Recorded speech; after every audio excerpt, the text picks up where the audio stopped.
Okay, and then let me share my screen.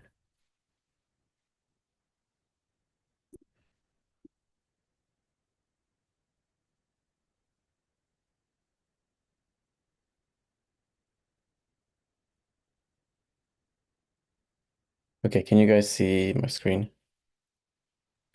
Yeah, it's cool. Yes. Okay, good. So, did you guys get a chance to look at the problems beforehand? Yeah, I solved most of them. Oh, most of them already. Okay, I see. The Um, thing is, I spent the last week studying. Oh, sorry, I spent the last week studying algebra and inequalities, and so I could not solve any because I did not study combinatorics yet. okay, I good. started. That's okay. So I don't assume any background for these. Okay, so let's get started. So all of these problems are about counting in two different ways. So let's start with the first one. So the first one, okay, maybe I think it's a little bit easy, but I think it's good for illustrating the point. So the problem is in a certain committee, each member belongs to exactly three subcommittees, and each subcommittee has exactly three members. Um, okay, and prove that the number of members equals the number of subcommittees. Um, great. So I think there are a lot of ways to approach this one. Maybe someone can explain uh, one way to solve this.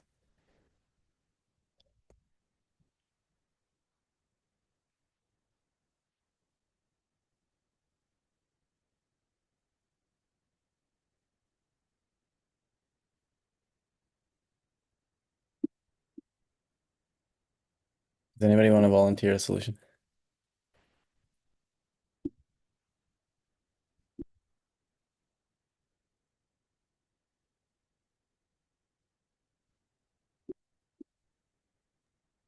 Um, yeah, we can just count the number of, um, let's say, connections between subcommittees and members.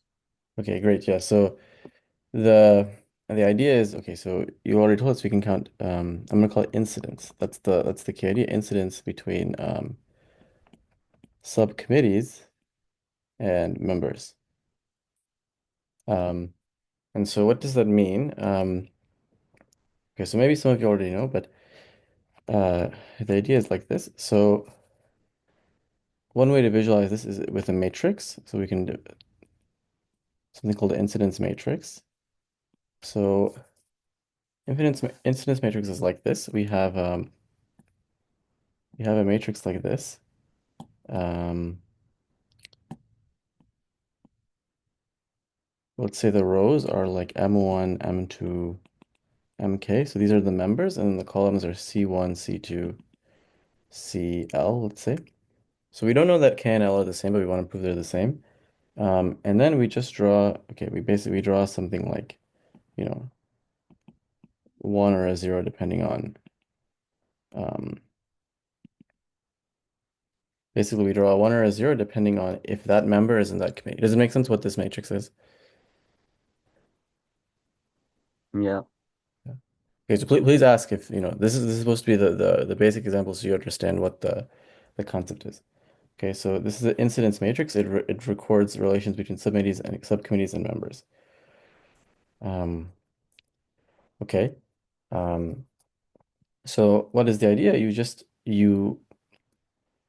What you count is the total incidences, right? So the idea is to count incidences. Um, so it's the total number of ones. Um, and so how do we count that? Okay. The point is there are two ways to count this, by rows or by columns. So we know that if you count by rows, um, so what do we know? We know that each member is in three subcommittees. So if you count by rows, the sum of each row is three. Okay, so the total incidences is equal to 3 times k. But if you count by columns, We know that each subcommittee has 3 members, so if you count by columns, we know each column sums to 3. Okay, so it's also equal to 3 times L. So from there, you deduce K equals L. Okay. Okay.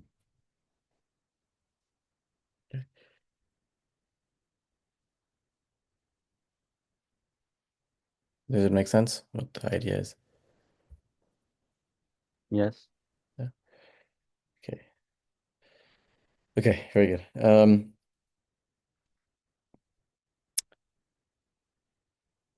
All right. So that was supposed to be like some kind of maybe easier example so that we can just introduce what is the idea of an incidence matrix. So let's go to a more complicated example. So this is a math Olympiad question. And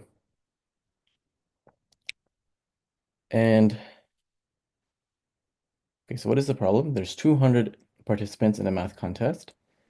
They each have 6 problems to solve, and it's known that each problem was correctly solved by 120 participants. Prove that there must be 2 participants that solved every problem. Sorry, 2 participants that each problem was solved by at least one of the 2 students. Okay.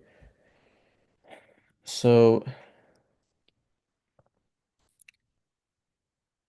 great. So any ideas how to approach this problem? Yes. Okay, Kareem. First, we can suppose that there are no students who solved 5 or more problems. Okay, great. So first we should Because in that case, we would be easily able to choose 2 students that can satisfy the conditions. And then we can calculate the expected value and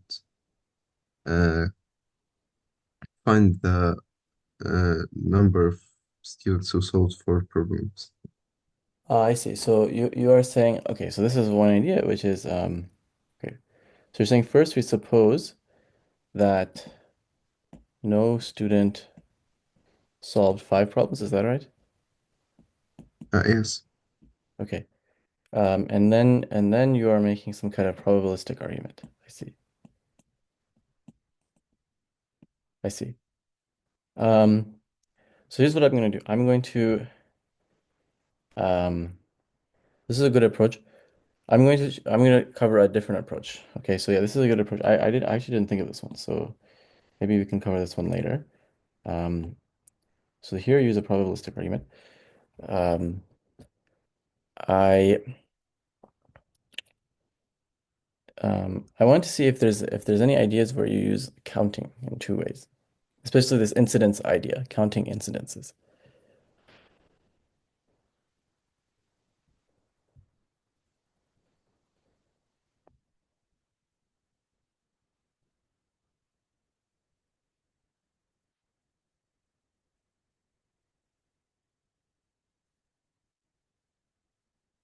Yeah, so I want to find some kind of some solution that involves counting some kind of incidence. Okay.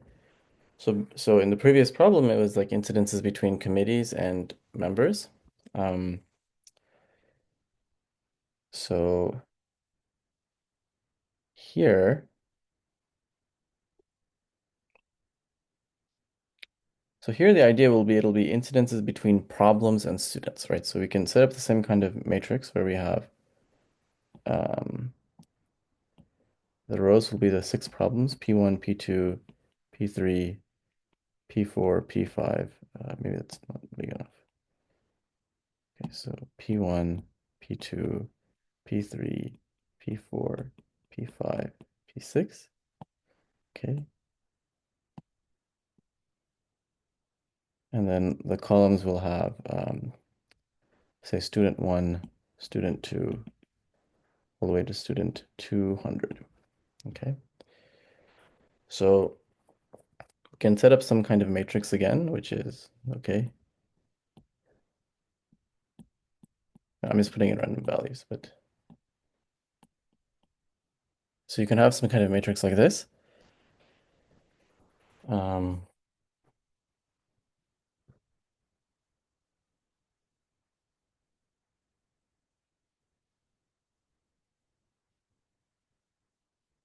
So how can we solve this problem using incidences?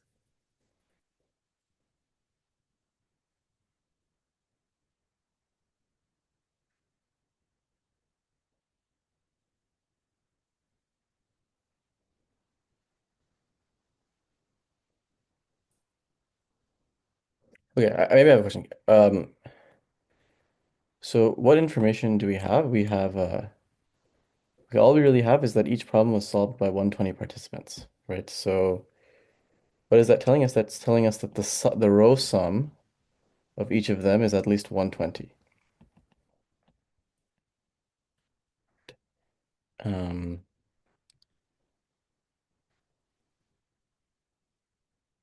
but is there any other information we can get?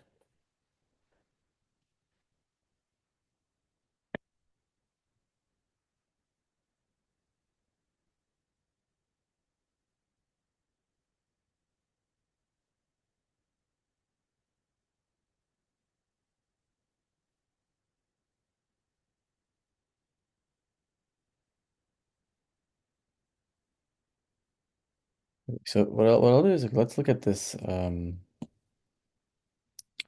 this condition. So prove that there must be two participants such that every problem was solved by at least one of these students.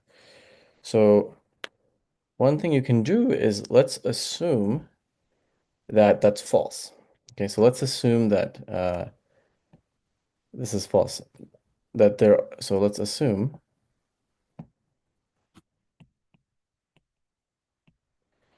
um, for contradiction, there are no two students such that every problem was solved by these two students. So,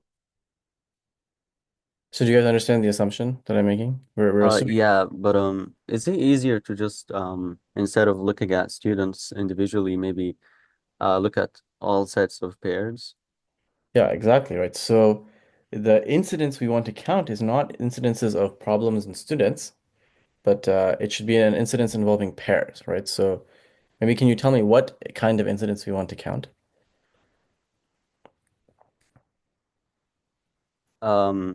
Incidence. So the incidence of each pair of students and the problem solved. Exactly right. So we can call this an incidence triple. It will be a problem, a student, and a student. Okay. Such that both solved this problem. Is that right? Only one. At least one, sorry. Okay, at least one. Okay, yeah, okay. Um, at least one. So actually, maybe I'll make it. You can do at least one solved. Let's do the complement. Let's do neither solved. Okay. It's equivalent. Do you see how it's equivalent? Yes. Yeah. So let's do neither S or S prime solved. P. So it's equivalent to saying at least one, but I think it'll make the computation easier. Okay. So does it make sense? The incidence we're counting triples, so that of a problem, a student, and a student, so that neither student solves that problem. Um, okay. Um, so so how do we actually finish the problem? Well, yeah, okay, maybe you can give me some ideas. So how do we let's call this, okay, let's say n is the total count of these incidences. So there's n is the big N is the total count of these triples. What can we say?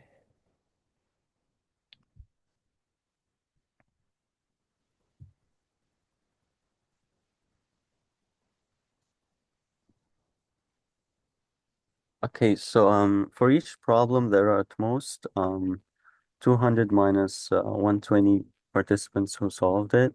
Hmm. So if we choose a pair of these 80, Hmm. uh, we're not gonna satisfy the the condition. Great, yeah. So we can count by problems. So so this is if we do it by rows, let's say, okay, by rows, we're saying for each problem, there can be at most 80 students that didn't solve it. So the count here is at most 6 times 80 choose 2, right? This is the upper bound. Is that right? Okay. Great. Yeah, so this is an upper bound for the total number of incidences. So what's the other way we can count? We can count by yeah, okay. What's the other way to count?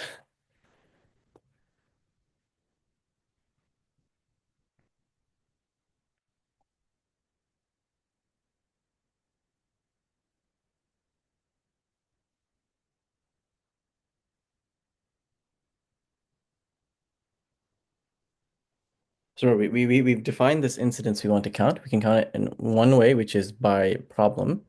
I want to count it another way, and so that we can get a relation, either an inequality or something.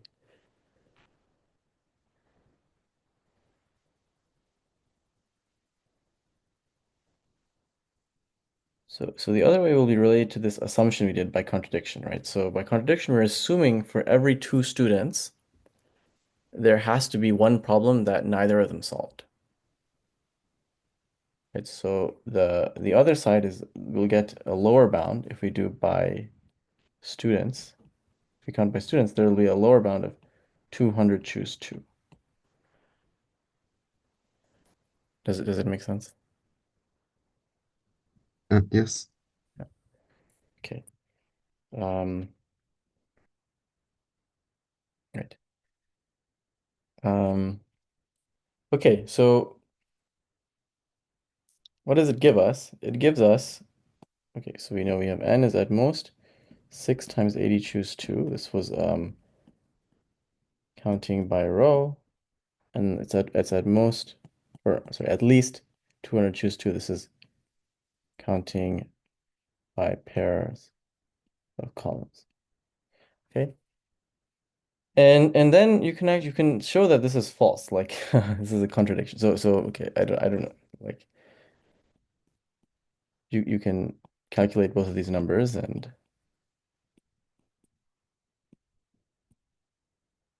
you can see if this is true. And okay, it turns out to be false. I don't know. Maybe I can use my calculator and tell you what the answers.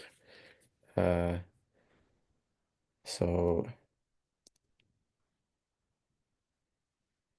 here we should have 19900, I think, and then something like 80 times 79 times 3, which is 18,960. Okay, whatever. This is not important, but the problem is that this is just a contradiction. Okay.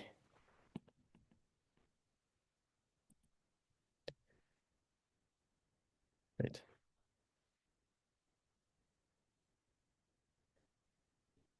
So does the argument make sense?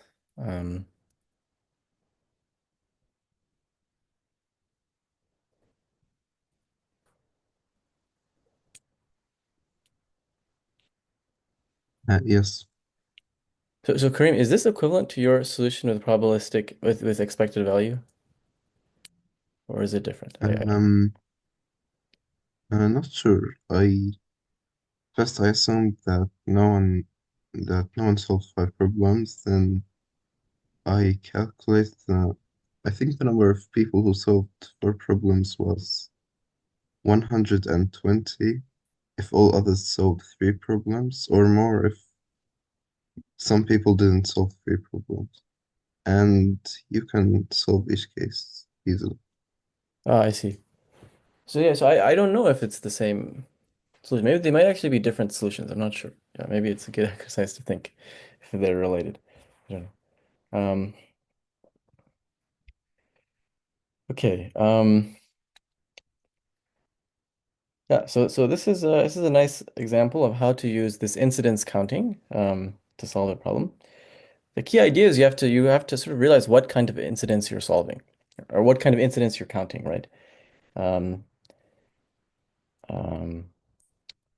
and so at least for me, the key point is, look, this condition is basically saying, let's assume that for every pair of students, there's a problem they didn't solve. So for me, that tells me that the thing we have to count is exactly that incidence where you have two students and a problem that they didn't solve. Okay.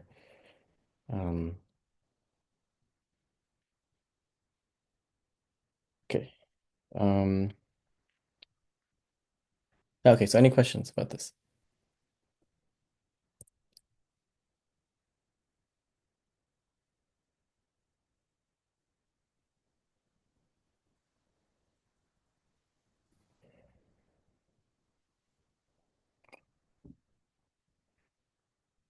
Okay, so let's go to the next problem. Yeah, so I want to give you guys maybe 5-10 minutes to think about this. This will be another problem that we solve by counting some particular kind of incidence. So let's say what the problem is. So there are two integers n and m, and yeah, okay, so we have this S sub m, which is this set from 1 to m times n. And then we have t such that t has cardinality exactly 2n. And okay, so okay, maybe I won't write anything down, but okay, you can sort of see what the criteria are. So each element of T is an M element subset of SM. Okay. So maybe I'll give some. So this is sort of called a set system. Okay, so T is called a set system. It just means I have a bunch of subsets of a bigger set. Okay, and it's a set system with some nice properties. So okay, so each element of T is size M, and okay, each pair has intersection 1. Okay. Okay.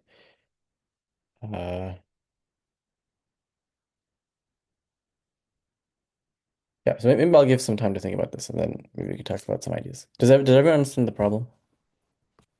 Maybe please ask if there's something unclear about the problem.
Okay, so do you guys want some more time to think, or should we discuss?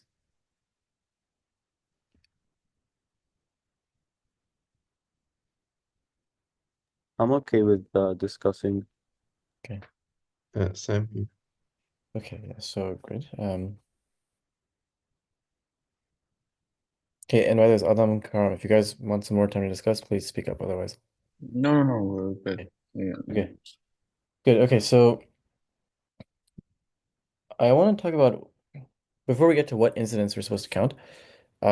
There's another way to visualize these kind of things. So we're talking about relations between elements of S and elements of T, right?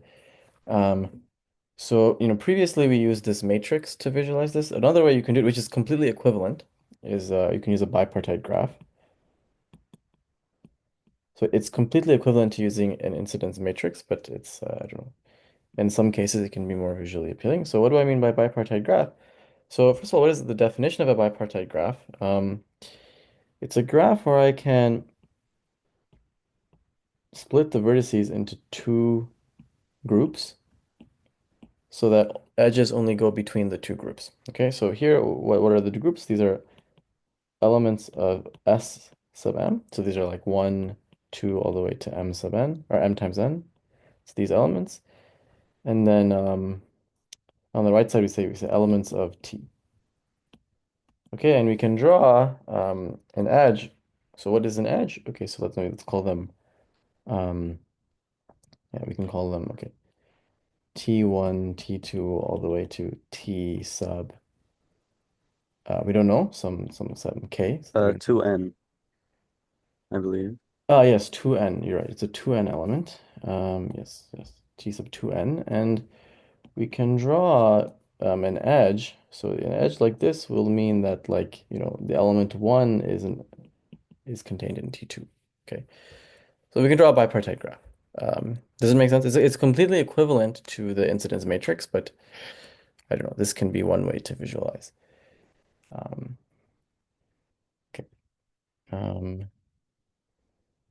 So why did we yeah, so what was the benefit of drawing it this way? I think it makes it a little bit easier to understand some of these conditions, right? So um for example, the third condition basically means what? So the third condition basically means on the left-hand side, oh no, on the left-hand side, every node is connected to two nodes on the right-hand side. Okay, that's condition 3. Okay, and then like, what is condition 2? Condition 2 is saying that if I have like a pair of nodes, they have one common pair of nodes on the right-hand side. On the left-hand side, they have one common neighbor. Okay. So does it make sense what this visualization method is and how to interpret the 3 conditions in terms of this? Yes. Okay. Okay, so now what is the incidence that we want to count in order to solve this problem?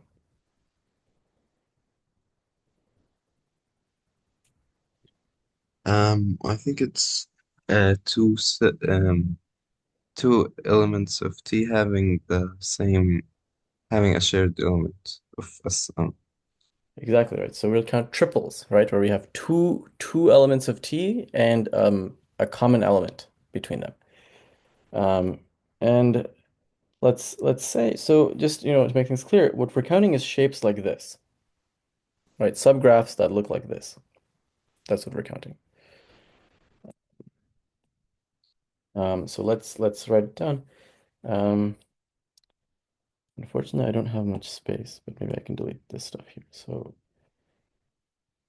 yeah, so what is the incidence we're counting? Which is we're counting capital N, which is the number of triples. Let's call it S, T prime, such that S is in, or maybe it's just SM. T and T prime are in T, and so that's one. And the other one is that S is contained in the intersection of these two. So it's common to both sets. Okay, so we're counting triples like this. And so I hope it's clear what we're really counting is shapes that look like this in the graph.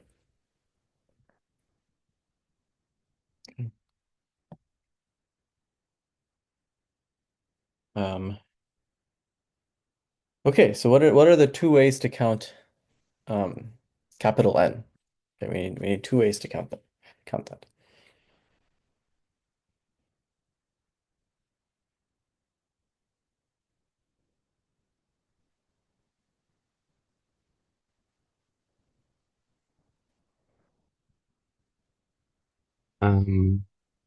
First, the number of elements of SM, Hmm. because each one is, gives us one, and the second is the number of pairs of.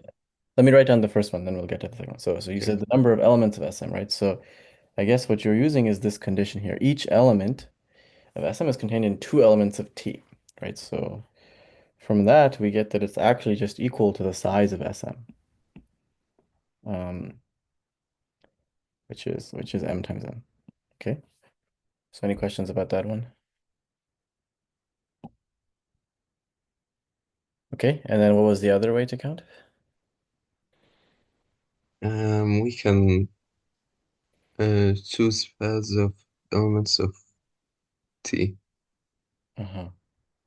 Great, elements of T. And so that one will be 2 and choose 2. 2 inches. But is it an upper bound, lower bound, equality? What is it? I think it's It's an upper bound. upper bound, right? So yeah, part sort of, yeah. Condition 2 is telling us that's an upper bound. So at most 2 and choose 2. Right. Okay, and now we have sort of everything we need. We need this.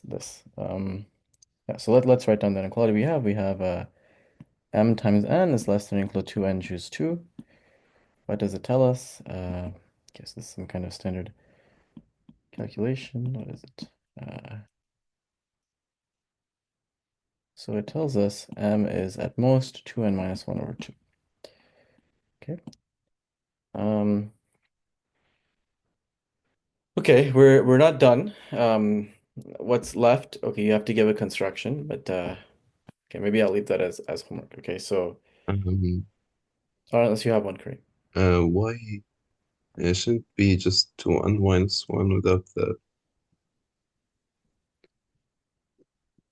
Oh, Have I made a mistake?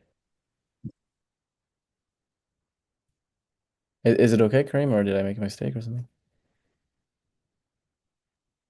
I think my mistake after 2n choose 2. There's 2 in the In numerator the and 2 in the denominator. denominator. Oh yeah. Yeah, but we kept the one in the denominator.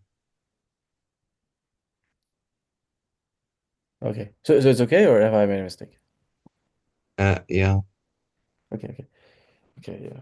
it should just be n times 2n minus 1. Oh, you're right. I did make a mistake. N times 2 sorry.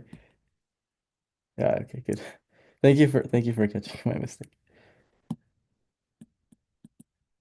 Okay, now it's okay, right? Yes. Okay, good. Okay, thank you. Yeah. So okay. So yeah, M is at most 2n minus 1, and so what's left, of course. So I'll leave it as homework. Still need to give a construction for m equals 2n minus 1, right? Because they want to know what is the maximum value of m. Okay, you have an upper bound, but you don't know that's achievable, and you need to give a construction. So I don't want to go over that because it's not really part of the theme of what we're doing today, but it's something you can do. Um, um, okay. Okay, so any questions about this problem? Um, so again, the key idea was, to count these incidence triples. Okay.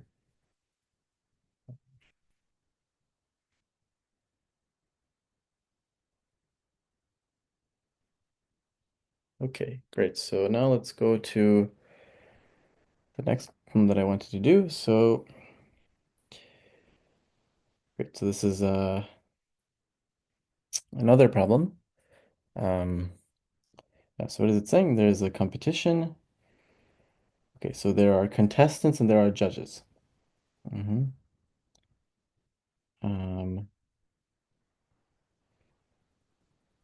Yeah, so it's kind of a similar thing.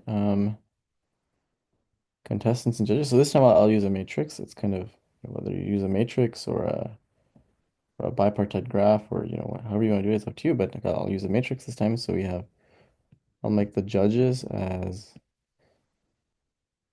the rows, and I'll make the contestants as the columns. Like this. And then I'll do +1 or 0 for pass or fail, right? So something like, I don't know.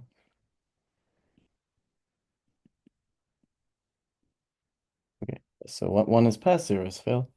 And now here is the interesting condition. So suppose K is a number such that for any two judges, the ratings coincide for at most K contestants. Okay. So it means for every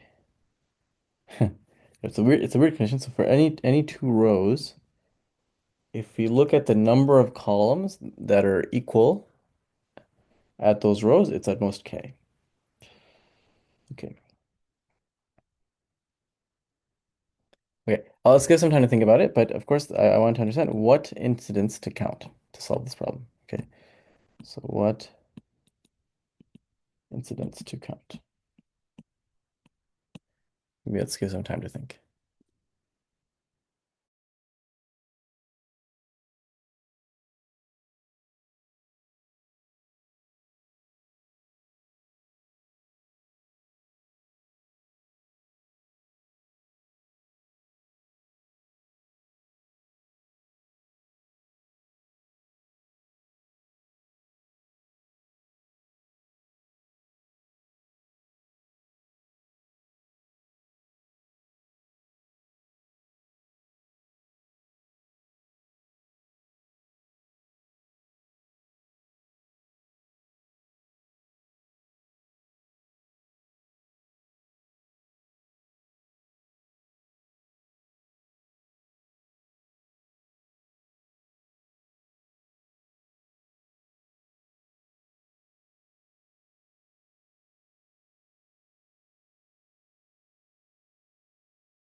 Okay, do you want some more time to think, or should we discuss?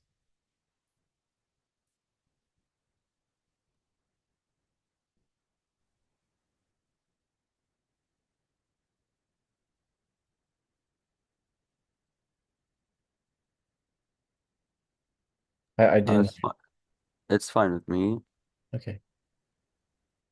I could only find the upper limit of the count. Okay. But so yes, do you guys want some more time to discuss, or maybe we can? I've solved this one before, so I see. I don't mind. Okay. So Adam, should we discuss, or do you want to think some more?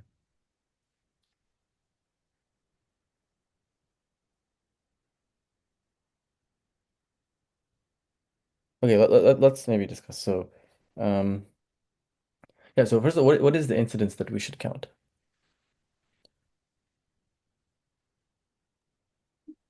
Two judges having the same rating for a contestant.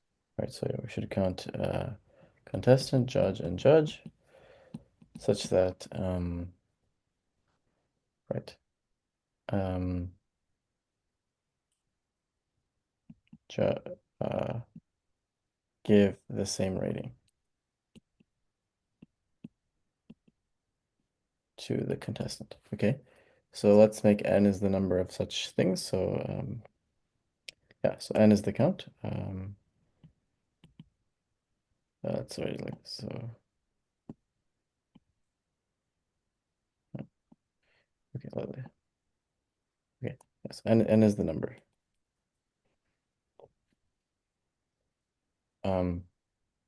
Okay, and so there, yeah, there's an upper bound and a lower bound. Yeah, okay, so let's think. Yeah, okay, so maybe what We is can do an upper bound. uh-huh. So We, how we does take in the we have we choose two pairs of judges, uh-huh. and they can only agree on the maximum of k contestants. So the upper bound is b choose two multiplied by k. Great. Okay, b choose 2 times k. Great. So that's the upper bound. Great. And now we need a good. So this one came from yeah. Each judges agree on k contestants at most. Right. So now what is the lower bound we can do? I'm not sure. I didn't do. All right. The number of for each contestant, there are either ones or zeros. So the number of ones choose two plus the uh, b minus the number of ones choose two. Okay, great. So yeah, so maybe let's sort of okay, let's sort of I think we need some more space right for that. So okay, so now we want a lower bound, right? So how do we find the lower bound? So I think we need to go to a different page. Yeah, so for the lower bound, we want to count by contestants. So let's do sum I equals 1 to a, and let's introduce a notation. So let's say maybe we can call it p sub I maybe. P sub I is equal to the number of judges that pass contestant I. Okay, so I think it's a reasonable notation. So yeah, so PI is the number of judges that pass contestant I. So then, okay, then you're saying this is actually not even a lower bound. This is just a equality, right? So I think n is literally equal to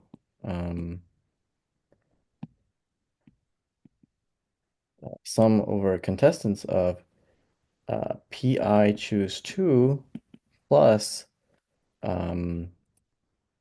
B minus PI choose 2, right? I think this is true, right? This is Yeah. not even an equality, this is just an equality.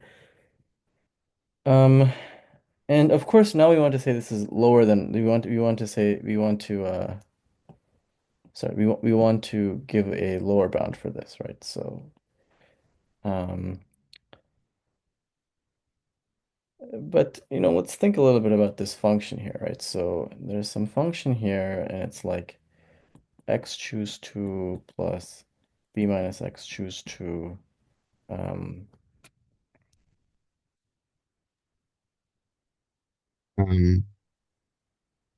I used calculus to show that it is increasing when x is greater or equal to b divided by 2. And then you can just sub x equals b plus 1 divided by 2.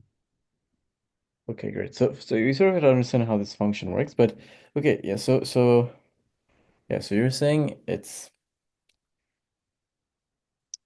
what? Okay, let's see. So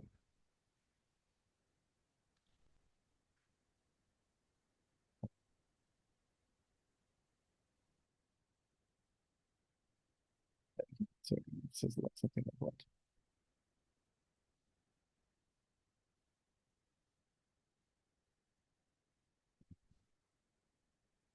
So maybe we don't even need to use calculus. I think since it's a quadratic Yeah. function, we can just do it, right? So Yeah. Yeah, the lowest point. yeah, so let's see. Do we really need to work? Oh, look, let's see. Let's just write it down, and maybe it'll be clear. So this will be. Sorry, this is kind of doing arithmetic in my head is kind of hard. Okay, so x squared minus 2xb plus b squared minus b plus x, I think, is that right? Yeah, okay, so that's 1/2 times 2x squared minus 2bx plus b squared minus b. Okay, which is we can write as x squared minus bx plus b squared minus b over 2. Okay, I think it's right. Okay, so what's the point? The point is this is a quadratic, and we know it will be a quadratic which will be minimized at b over 2, right? Because of this term, right? So it's something like x minus b over 2 squared plus something. I don't know what this is. Okay, so the point is if you okay if you graph it, it's something like it'll look like this with the minimum at b over 2. Okay. Um. Okay. So if you want to give a lower bound, okay, the lower bound will be whatever the value is at b over 2. So we can give a lower bound of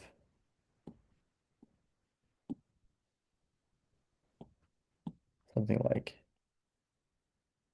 a times b over 2 choose 2 plus b over 2 choose 2. Um, B is odd, Odd, so yeah. so b we is odd, can right? just replace it with b plus 1 divided by 2 and b minus 1 divided by 2. Great. So yeah, so the point is if we do this bound, it's still true, but it's too weak, right? So this is where this kind of weird condition that b is odd comes in. The actual thing you want to use is not this. You want to use a times b plus 1 over 2 choose 2 and b minus 1 over 2 choose 2, like this. Oh, sorry. Okay. The bound you want to use is like this. B plus 1 over 2 choose 2 and b minus 1 over 2 choose 2. Okay. Um, and then that's the lower bound. Okay, so I'll leave it as an exercise because I don't think it's I don't know if I can do the calculation on the spot, but the point is, okay, we already had we had an upper bound of what was it? So we had an upper bound of k times b choose 2 and a lower bound of this blue expression. If you compare them, you'll get exactly what you want here. So I'll leave that as homework to finish that, but okay, that's the idea. Um, good. Okay, does it make sense? Yeah. Any Yeah. question? Yeah. Okay.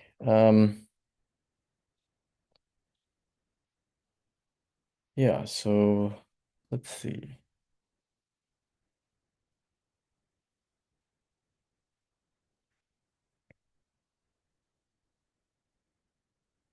Yeah, so let's go to the next problem. This is going faster than I expected. Okay, so yeah, so this problem is a little bit different from all the other ones because there's some geometry. It's not just a problem about, set systems. But you can still solve it with some kind of counting incidences. So what is the problem? You have n points in general position, and you want to upper bound the number of triangles with area exactly 1. Okay. Um, yeah. So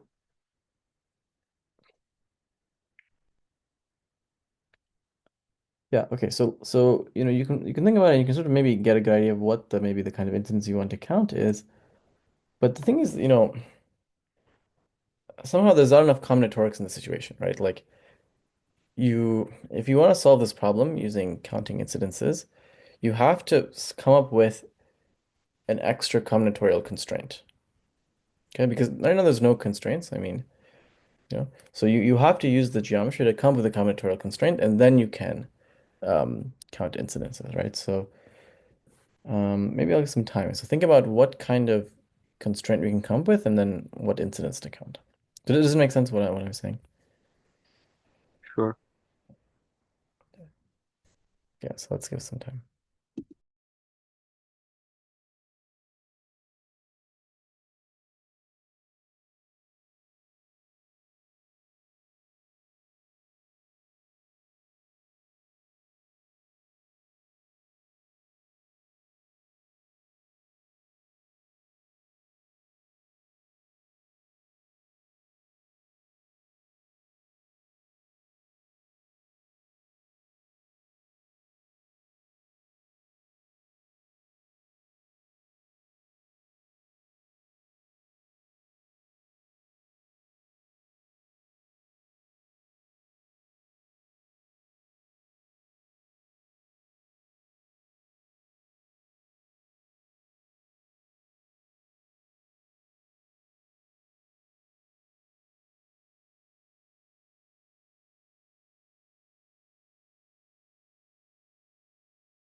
Okay, do we want more time to think?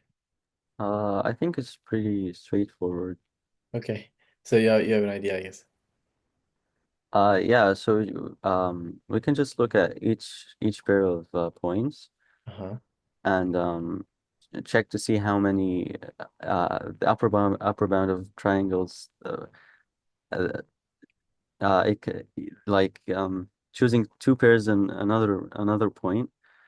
We see how many points. We see how many triangles of area 1 we can make, and it turns out to be 4. Great. So the question you're asking is if I fix 2 points, how many triangles Yes. with area 1 using these 2 points? Okay, and your claim is that it's at most 4, and why is that? Because we have to fix altitude, and we have 2 on each side.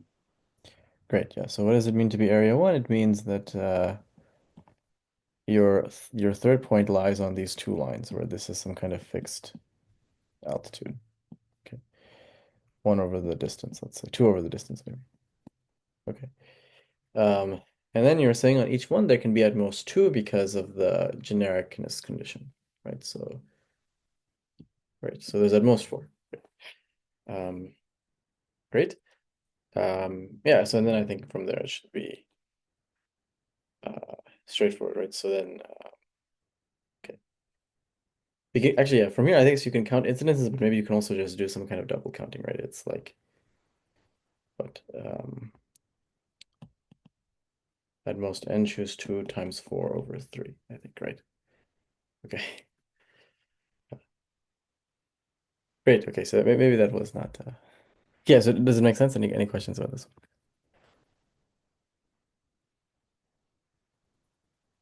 Okay.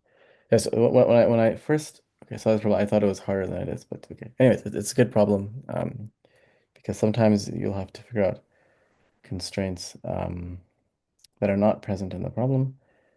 But yeah, so I would say the key idea is to really ask this question, right? If I fix 2 points, what is the maximum number of triangles you can have?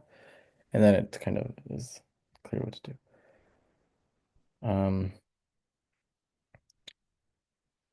Okay, so I thought that would take longer, so that's okay. I think maybe we can look at some of the homework problems. So, by the way, I updated the list of I updated the problem list in the Google Drive. So there's more problems now. I think a nice one is this problem, problem 9 in the homework. Have you guys seen this problem before? Curious.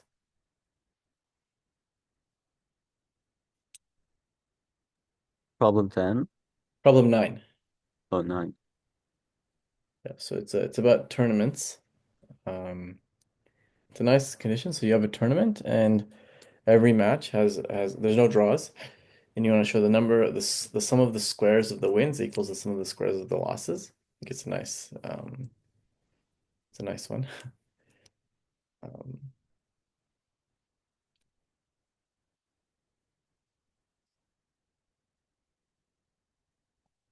so okay, there's a related lemma which is just if you that sum of the wins equals sum of the losses. So this is maybe I don't know, pre-problem. Do you guys know how to okay, so why is it true that the sum of the wins equals the sum of the losses? Because each match has a winner and a loser. Right, yeah, exactly. So both sides will count the number of matches, right? Um, okay. Yeah, but so now why is it true that the sum of the squares of the wins equals sum of the squares of the losses? Yeah, so let's do this problem. Let's give some time.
It can actually be solved using algebra or mostly algebra.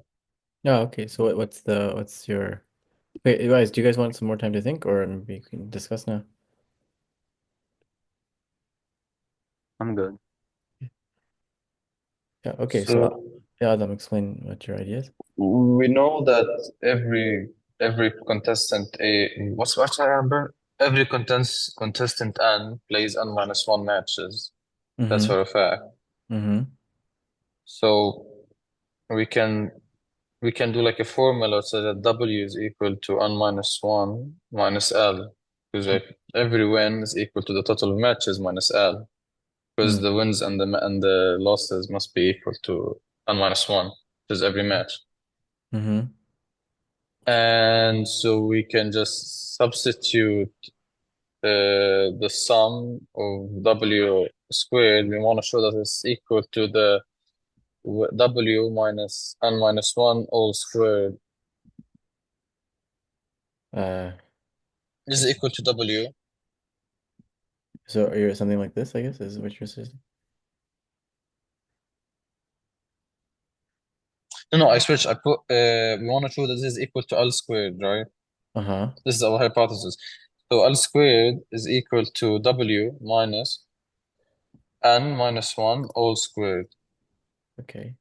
When we factor the right-hand side out, we can then switch again N minus L to W plus L. And once we do the algebra, we end up with the sum of L squared is equal to the sum of W squared. Okay, so great. So let's see. So this is going to be sum I equals 1 to n of wi squared minus 2n minus 1 wi plus n minus 1 squared. And So we great. switch every N minus 1 to W plus L. Oh, I see. Okay. Because N minus 1 is equal to W plus L. Um,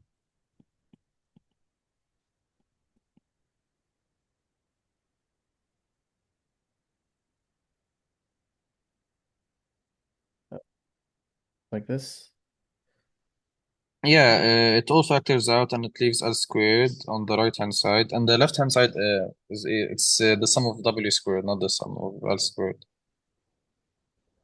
Maybe I'm mistaken. Okay, you're saying. Okay, so okay, did I have the right thing here? So this is where you want to start, right? From here? Yeah, I think I switched something else. Okay, so maybe you start with This wi. is L squared. This is L.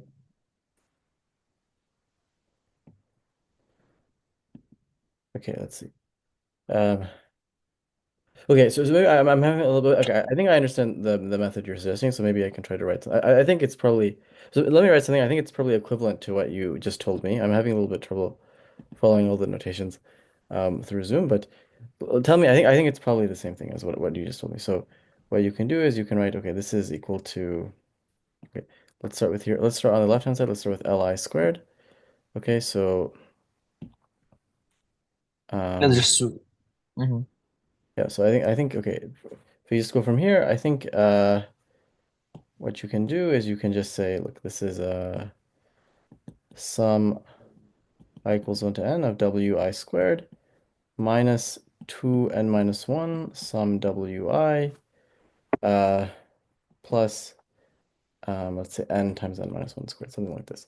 But then sum of wi is going to be 1 half n times n minus 1 because the total number of wins is the number of matches, right? So, and then you get these two, you'll get sum wi squared minus 2 n minus 1 times 1 half n times n minus 1 plus n times n minus 1 squared, and these will cancel.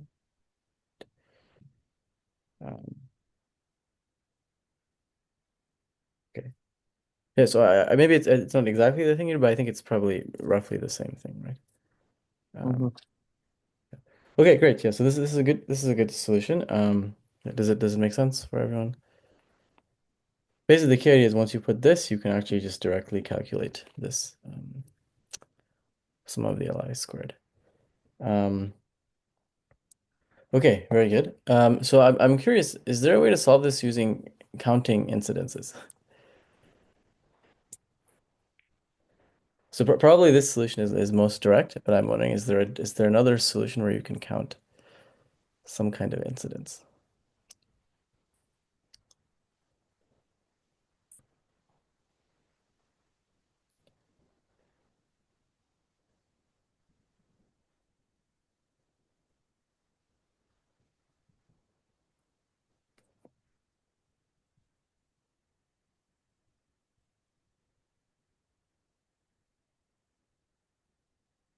So what I say is this if you rewrite it like this, sum wi choose 2 equals sum li choose 2, which they are equivalent because of this relation.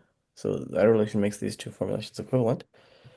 This has a very nice counting interpretation.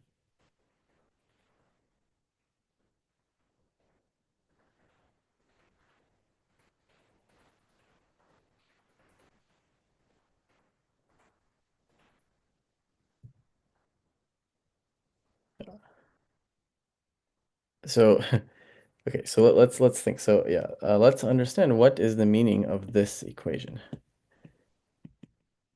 It means something combinatorially.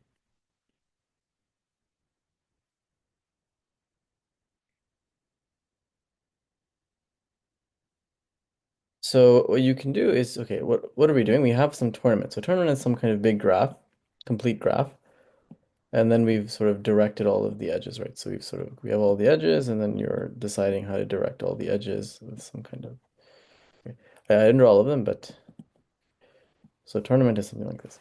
So when we count the sum over I equals 1 to n of wi choose 2, what we're counting is, well, we go to every single player, and then we look at pairs of wins.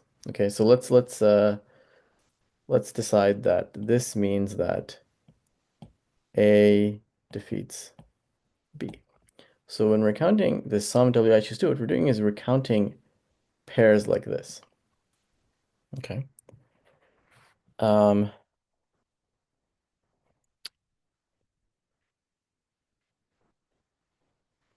But you know, regardless, so anytime there's a pair, there's going to be another edge here, and it's going to be directed at one of the two ways. The point is, regardless of how this last blue edge is directed, these three vertices are going to form an acyclic triangle. Okay, so it's a triangle where the edges are not directed in a cycle. Does that make sense?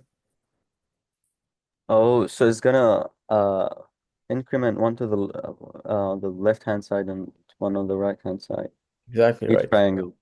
Exactly. So it's both count the number of acyclic triangles, right? Because yeah, I mean in this case here, right? So if you're looking at this case, okay, here is your pair of wins, but here is your pair of losses, right? So the number of so both sides will count the number of acyclic triangles.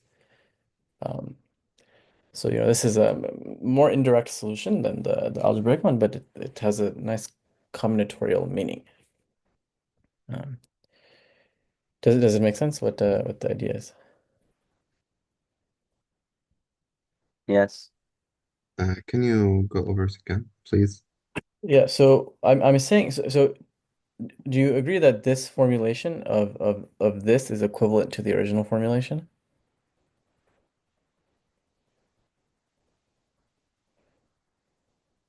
Kareem, do you agree that writing it like this is equivalent to writing it like this? Wait. Yeah. Okay. Yeah, so we're going to prove this formulation. And what I'm saying is both sides of this equation count the same thing. What they count is the number of acyclic triangles. Okay? So by acyclic triangle, I mean a triple of players, A, B, C, where basically the okay, where it's like where like where the edges are not oriented in a cycle. So okay, what would I mean by a cyclic triangle? So by a cyclic triangle, I would mean something like this. Yeah, I think I got the solution. Okay, okay, great. So what I mean by acyclic triangle is something like this, and you know, in an acyclic triangle, there's always going to be exactly one pair where they're both wins, and then one pair where they're both losses. Okay, so both sides are counting the same thing. Um, so you know, I think it also shows that is that right? So let me think.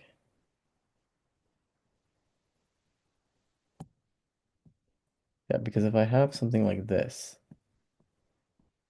regardless of how, no, that's not true. Okay, that's not true. Yeah, that's not true. Okay, yeah, so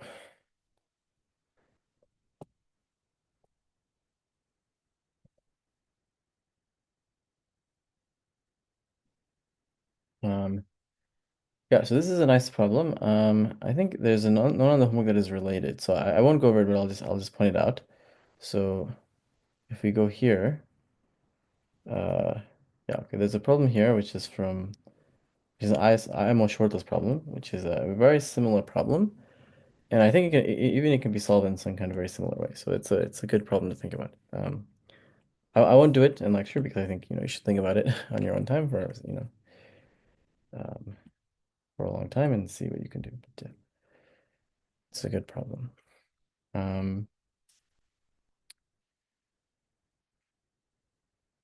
Okay, so I thought this was going to take longer to cover all these problems, so it kind of went pretty fast. So um, I think instead of doing a problem that I don't know that well, I think it's better if I just end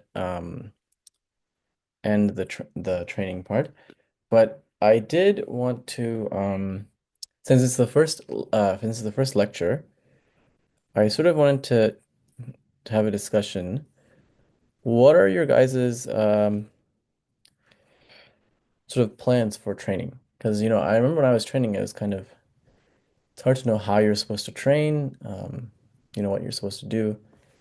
So I was wondering, if you guys have thought about like what you know or if you have just questions how to especially Adam, you just joined, right? So maybe you have some questions about like what kind of training I should do or these kinds of things. Mm, My only problem is when it comes to studying combinatorics and geometry, Uh-huh. because I got the number theory and algebra parts covered. I'm just not sure where to study combinatorics and geometry from. Yeah, I see. So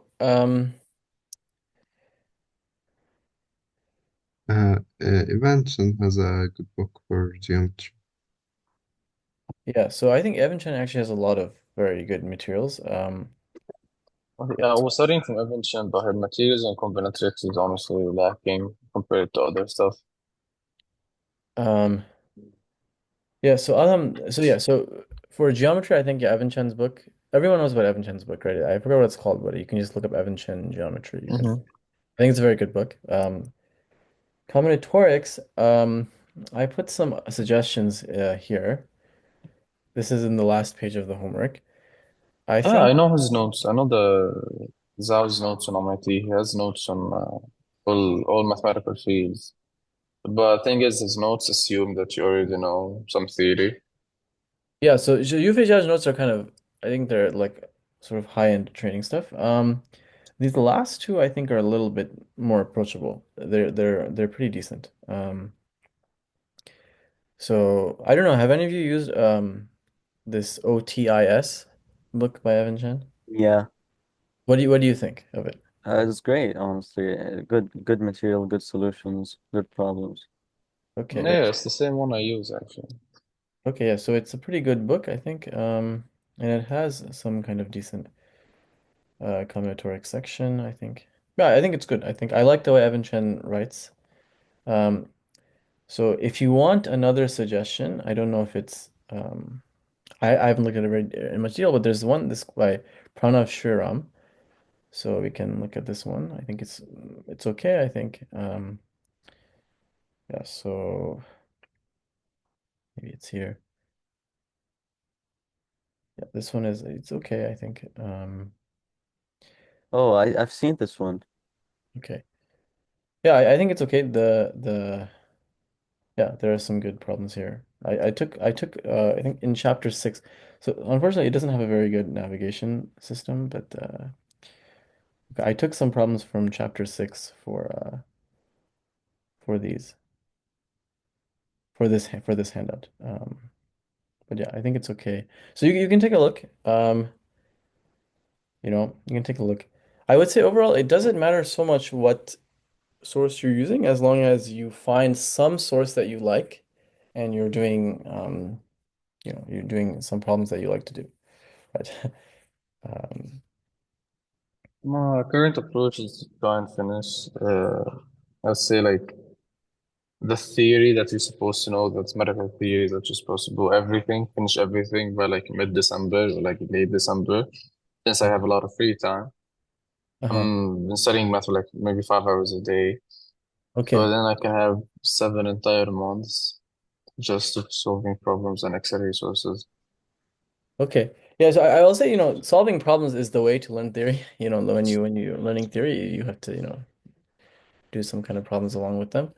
Um, yeah, okay, but yeah, I'm glad to hear you're doing a lot of problems. So that's really the number one thing is to find some source of problems that you like and um, do them. I mean, my job is very small. I'll just, I can give you a talk every 2 weeks and explain some ideas, but the majority of the training will be, you guys will have to do individually, right? And you'll have to find a way that works for you. Um, yeah, so if you have any questions about specific materials, I have some suggestions, or like how to learn specific topics. Like maybe you want to learn about lifting the exponent lemma and number theory. Okay, you can ask me and I can give you some suggestions, or you can ask each other. So I'm always available for that. Um, but yeah, the main thing is find a source of problems that you like and then train from there. Um, okay. There any other? Let me stop sharing my screen. What are we gonna do next meeting? Um, yeah, good. So there's so in the Google Drive there's the handout for this week's lecture. There are some problems. So what I want is for the over the next week for you guys to well solve as much as you want to, but send me two write-ups. Okay, so you can email me or you can message me on WhatsApp or whatever, but um from the handout from the problem section, send me two write-ups. So I think it's good for you guys to have practice writing. And also I'll give you some feedback on like whether your solutions are clear and if there's anything to work on. And it also help me know where you guys are at. So that'll be what November 30th. I want you guys to send me that. And then by November 30th, I'll post the next lecture problems. Okay, so the topic I haven't finalized yet, but I was thinking of doing more combinatorics, so something related to either um, invariance, monovariance, or um, coloring and tiling and weights and these kinds of things. Okay. All right, Okay. thanks. But if you guys have any specific topics you want me to cover, that's also, good. For now, I'm following mostly I'm following there's a schedule for this AOPS class, Worldwide Online Olympiad Training. I'm more or less following the topic list from there in a different order, but if there's specific topics that you find interesting or you are trying to learn and it's kind of confusing, please tell me. I can you know change the schedule. I see. Okay, so are there any more yeah, any more questions for me, comments or anything? Okay, so please send me the homework by Saturday, and then I'll see you guys in 2 weeks. Okay. All right, thank you. Yeah, okay. Thank you. Thank you guys.